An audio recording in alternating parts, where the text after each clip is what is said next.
Cold play ಹಗರಣದ ಬಳಿಕ ಖಗೋಳಶಾಸ್ತ್ರಜ್ಞ ಮಾನವ ಸಂಪನ್ಮೂಲ ವಿಭಾಗದ ಮುಖ್ಯಸ್ಥೆ ಕ್ರಿಸ್ಟಿನಾ ಕ್ಯಾಬರ್ಟ್ ತಮ್ಮ ಪತಿಯಿಂದ ವಿಚ್ಛೇದನ ಕೋರಿ ಹ್ಯಾಂಪ್ಶೈರ್ನ ಫೋರ್ಟ್ಸ್ ಮೌತ್ನಲ್ಲಿರುವಂತಹ ಕೋರ್ಟ್ಗೆ ಅರ್ಜಿಯನ್ನು ಸಲ್ಲಿಸಿದ್ದಾರೆ. ಆಸ್ಟ್ರೋನಮರ್ ಸಿಇಒ ಆಂಡಿ ಬ್ರಯಾನ್ ಅವರೊಂದಿಗಿನ ಸಂಬಂಧದ ಬಗ್ಗೆ ಸಾಮಾಜಿಕ ಮಾಧ್ಯಮದಲ್ಲಿ ಭಾರೀ ಚರ್ಚೆಯಾಗ್ತಾ ಇದ್ದಂತೆ ಕ್ರಿಸ್ಟಿನಾ ಕ್ಯಾಬರ್ಟ್ ಈ ನಿರ್ಧಾರವನ್ನು ಕೈಗೊಂಡಿದ್ದಾರೆ ಎನ್ನಲಾಗಿದೆ.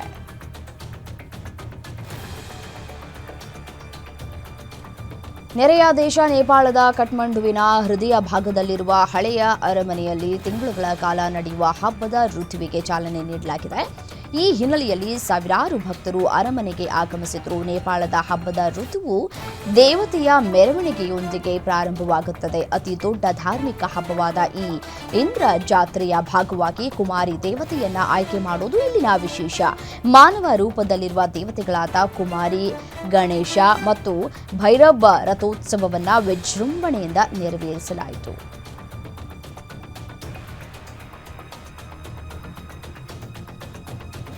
ಕೆಲವು ಮುಸ್ಲಿಂ ಮೂಲಭೂತವಾದಿ ದೇಶಗಳ ಕುಮ್ಮಕ್ಕಿನಿಂದ ಪ್ಯಾಲೆಸ್ಟೀನ್ ಮತ್ತು ಗಾಜಾ ಪಟ್ಟಿಯಿಂದ ಕಾರ್ಯನಿರ್ವಹಿಸ್ತಾ ಇರುವ ಹಮಾಸ್ ಉಗ್ರರನ್ನ ಸಂಪೂರ್ಣ ನಾಶ ಮಾಡದೆ ವಿರಮಿಸುವುದಿಲ್ಲ ಅಂತ ಇಸ್ರೇಲ್ ವಿದೇಶಾಂಗ ಇಲಾಖೆಯ ಡೈರೆಕ್ಟರ್ ಜನರಲ್ ಈಡನ್ ಬಾರ್ಟಾಲ್ ಸ್ಪಷ್ಟವಾಗಿ ಹೇಳಿದರು. ಭಾರತದಿಂದ ತೆರಳಿರುವ ಪತ್ರಕರ್ತರ ಜೊತೆ ಜೆರುಸಲೆಂನಲ್ಲಿ ನಡೆಸಿದಂತಹ ಸಂವಾದದಲ್ಲಿ ಅವರು ತಿಳಿಸಿದರು. ಭಾರತ ಹಾಗೂ ಇಸ್ರೇಲ್ ನಡುವೆ ಗಟ್ಟಿಯಾದ ಸ್ನೇಹವಿದೆ ಅಂತ ಹೇಳಿದರು. ಬಿಹಾರದ ರಾಜ್ಗೀರ್ನಲ್ಲಿ ನಡೆದಂತಹ ಏಷ್ಯಾ ಕಪ್ ಹಾಕಿ ಫೈನಲ್ನಲ್ಲಿ ಆತಿಥೇಯ ಭಾರತ ತಂಡ ದಕ್ಷಿಣ ಕೊರಿಯಾವನ್ನ ಮಣಿಸಿ 4ನೇ ಬಾರಿಗೆ ಪ್ರಶಸ್ತಿ ಮುಡಿಗೇರಿಸಿಕೊಂಡಿದೆ.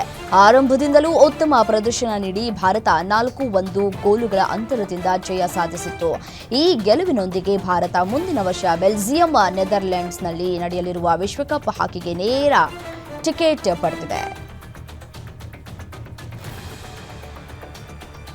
2025ರ ಹಾಕಿ ಏಷ್ಯಾ ಕಪ್ ಬಿಹಾರದ ರಾಜ್ಗಿರ್ನಲ್ಲಿ ಆಯೋಜಿಸಲಾಗಿತ್ತು. ಏಷ್ಯಾ ಕಪ್ ಹಾಕಿ ಟೂರ್ನಿಯ ಫೈನಲ್ ಪಂದ್ಯದಲ್ಲಿ ಭಾರತ ತಂಡ ದಕ್ಷಿಣ ಕೊರಿಯಾವನ್ನ ಮಣಿಸಿ 8 ವರ್ಷಗಳ ಬಳಿಕ ಚಾಂಪಿಯನ್ ಪಟ್ಟಕ್ಕೇರಿದೆ.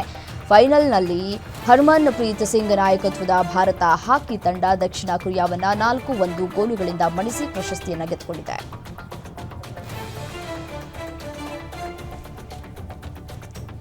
ಬಿಸಿಸಿಐ ಜೊತೆಗಿನ ಡ್ರೀಮ್ 11 ಒಪ್ಪಂದ ಮುಗಿದಿದ್ದು ಭಾರತ ಕ್ರಿಕೆಟ್ ತಂಡ ಜರ್ಸಿ ಪ್ರಾಯೋಜಕರಿಲ್ಲದೆ 2025ರ ಏಷ್ಯಾ ಕಪ್ನಲ್ಲಿ ಆಡಲಿದೆ.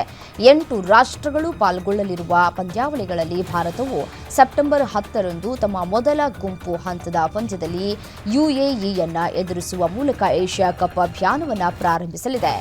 ಮೆನ್ ಇನ್ ಬ್ಲೂ ತಂಡದ ಸದಸ್ಯ ಶಿವಮ್ ದುಬೆ ಇನ್ಸ್ಟಾಗ್ರಾಂನಲ್ಲಿ ಯಾವುದೇ ಪ್ರಾಯೋಜಕರು ಇಲ್ಲದ ಹೊಸ ಜೆರ್ಸಿ ಧರಿಸಿರುವ ಚಿತ್ರಗಳನ್ನು ಪೋಸ್ಟ್ ಮಾಡಿದ್ದಾರೆ.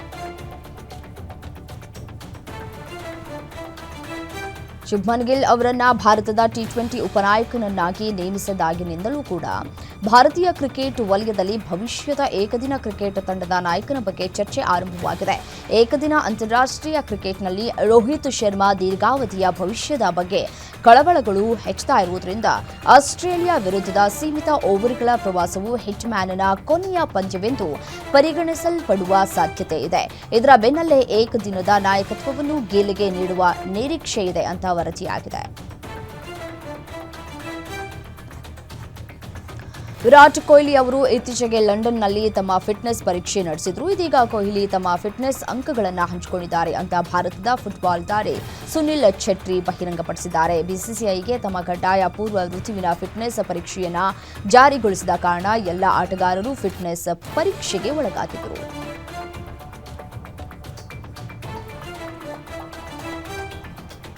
ಭಾರತೀಯ ಕ್ರಿಕೆಟ್ ನಿಯಂತ್ರಣ ಮಂಡಳಿ ವಿಶ್ವದ ಶ್ರೀಮಂತ ಕ್ರಿಕೆಟ್ ಸಂಸ್ಥೆ ಎನ್ನುವಂತಹ ಸತ್ಯ ಈಗಾಗಲೇ ಎಲ್ಲರಿಗೂ ತಿಳಿದಿರುವಂತಹ ವಿಚಾರ. ಕಳೆದ 5 ವರ್ಷಗಳಲ್ಲಿ ಬಿಸಿಸಿಐ ಆದಾಯವು ದೊಡ್ಡ ಮಟ್ಟದಲ್ಲಿ ದ್ವಿಗುಣಗೊಂಡಿದೆ. ಬರೋಬ್ಬರಿ 14.627 ಕೋಟಿ ರೂಪಾಯಿ ಸೇರ್ಪಡೆಯಾಗಿದೆ. ಈ ಆದಾಯ ಹೆಚ್ಚಳಕ್ಕೆ ಐಪಿಎಲ್ನ ಯಶಸ್ಸು ಮುಖ್ಯ ಕಾರಣವಾಗಿದೆ. 2019ರಲ್ಲಿ ಬಿಸಿಸಿಐ ಖಜಾನೆಯಲ್ಲಿ 6,059 ಕೋಟಿ ರೂಪಾಯಿ ಹಣವಿತ್ತು. ಇದು 2024ರಲ್ಲಿ 20,686 ಕೋಟಿ ರೂಪಾಯಿಗೆ ಏರಿಕೆಯಾಗಿದೆ. ಕಳೆದ 1 ವರ್ಷದಲ್ಲೇ ಬಿಸಿಸಿಐ 4,196 ಕೋಟಿ ರೂಪಾಯಿ ಗಳಿಸಿದೆ.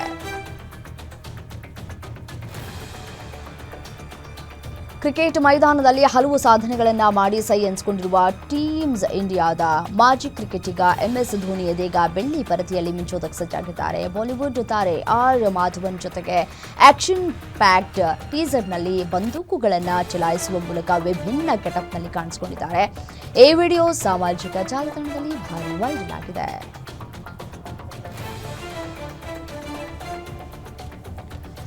ಮಹಾರಾಷ್ಟ್ರದ ಬಿಜೆಪಿ ಉಪಾಧ್ಯಕ್ಷೆ ನಟಿ ನಿಖಿತಾ ಘಾಗ್ ಹಣಕಾಸಿನ ಪ್ರಕರಣವೊಂದರಲ್ಲಿ ಸಿಲುಕಿದ್ದಾರೆ. ಹಣಕ್ಕಾಗಿ ಬೇಡಿಕೆ ಇಟ್ಟು ನಿರ್ಮಾಪಕರು ಒಬ್ಬರಿಗೆ ಬೆದರಿಕೆ ಹಾಕಿ ಹಣ ಸುಲಿಗೆ ಮಾಡಿದ್ದಾರೆ ಅಂತ ಪೊಲೀಸ್ ಠಾಣೆಯಲ್ಲಿ ಪ್ರಕರಣ ದಾಖಲಿಸಲಾಗಿದೆ. ಸದ್ಯ ಈ ಸುದ್ದಿ ಸೋಷಿಯಲ್ ಮೀಡಿಯಾದಲ್ಲಿ ವೈರಲ್ ಆಗ್ತಾ ಇದ್ದು, ಸಿನಿಮಾ, ವೆಬ್ ಸೀರೀಸ್ ಹಾಗೂ ರಾಜಕೀಯ ರಂಗದಲ್ಲಿ ಖ್ಯಾತಿ ಪಡೆದ ನಟಿ ನಿಖಿತಾ ಘಾಗ್ ಇಂತಹ ದೊಡ್ಡ ಅಪರಾಧ ಮಾಡಿದ್ದಾರಾ ಅಂತ ನೆಟ್ಟಿಗರು ಪ್ರಶ್ನಿಸಿದ್ದಾರೆ.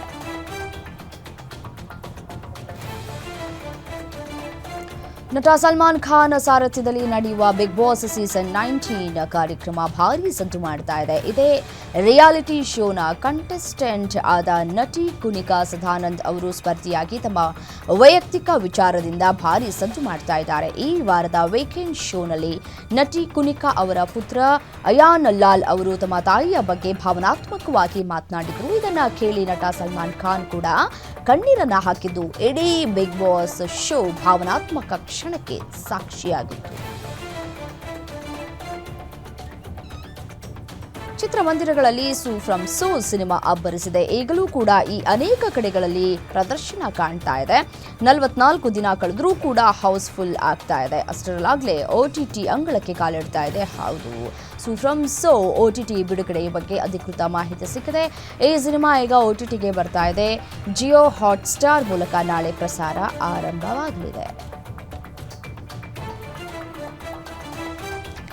ಸ್ಯಾಂಡಲ್ವುಡ್ನ ಡಿವೈನ್ ಸ್ಟಾರ್ ರಿಷಬ್ ಶೆಟ್ಟಿ ಅವರ ಬಹುನಿರೀಕ್ಷಿತ ಸಿನಿಮಾ ಕಾಂತಾರ ಪ್ರೀಕ್ವೆಲ್ ಈಗಾಗಲೇ ಎಲ್ಲ ರೆಡಿ ಆಗಿಬಿಟ್ಟಿದೆ. ಈ ಮಹತ್ವಾಕಾಂಕ್ಷಿ ಸಿನಿಮಾ ಬಿಡುಗಡೆಗೆ ಇನ್ನು ಕೆಲವು ದಿನಗಳು ಬಾಕಿ ಉಳಿದಿವೆ. ರಿಷಬ್ ಶೆಟ್ಟಿ ಅವರು ನಿರ್ದೇಶನ ಮಾಡಿ ನಟಿಸಿರುವ ಸಿನಿಮಾ ಕಾಂತಾರ ಈಗಾಗಲೇ ಈ ಸಿನಿಮಾದ ಭಾಗ 2 ಅಬ್ಬರಿಸಿ ಬೊಬ್ಬೆರ್ತಿದೆ. ಅಭಿಮಾನಿಗಳ ಮನ ಕೂಡ ಗೆದ್ದಿದೆ. ಹೀಗಾಗಿ ಕಾಂತಾರ ಪ್ರೀಕ್ವೆಲ್ ಯಾವಾಗ ಬರುತ್ತೆ ಅಂತ ಫ್ಯಾನ್ಸ್ ಕಾತುರದಿಂದ ಇದ್ದಾರೆ. ಮಾಹಿತಿ ಪ್ರಕಾರ ಸಿನಿಮಾದ ಎಲ್ಲ ಕೆಲಸಗಳು ಮುಗಿದಿದ್ದು ಬಿಡುಗಡೆ ಮಾತ್ರ ಬಾಕಿ ಇದೆ.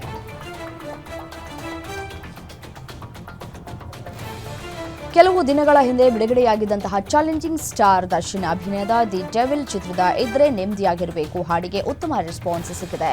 ಈ ಹಾಡು ಯೂಟ್ಯೂಬ್ನಲ್ಲಿ 13 ಮಿಲಿಯನ್ ವೀಕ್ಷಣೆ ಕಂಡಿದ್ದು ಯೂಟ್ಯೂಬ್ನ ಟ್ರೆಂಡಿಂಗ್ ಮ್ಯೂಸಿಕ್ ವಿಡಿಯೋಸ್ ವಿಭಾಗದಲ್ಲಿ ಮೊದಲ ಸ್ಥಾನವನ್ನು ಪಡೆದುಕೊಂಡಿದೆ.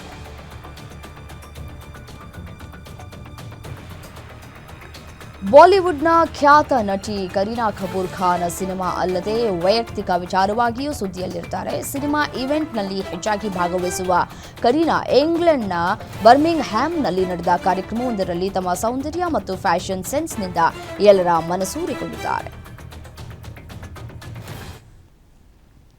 ಇವಿಷ್ಟು 50 ಗ್ಯಾರಂಟಿಯ ಹೈಲೈಟ್ಸ್. ನೋಡ್ತಾ ಇರಿ ಗ್ಯಾರಂಟಿ ನ್ಯೂಸ್, ಸುದ್ದಿ ಖಚಿತ, ನ್ಯಾಯ ನಿಶ್ಚಿತ.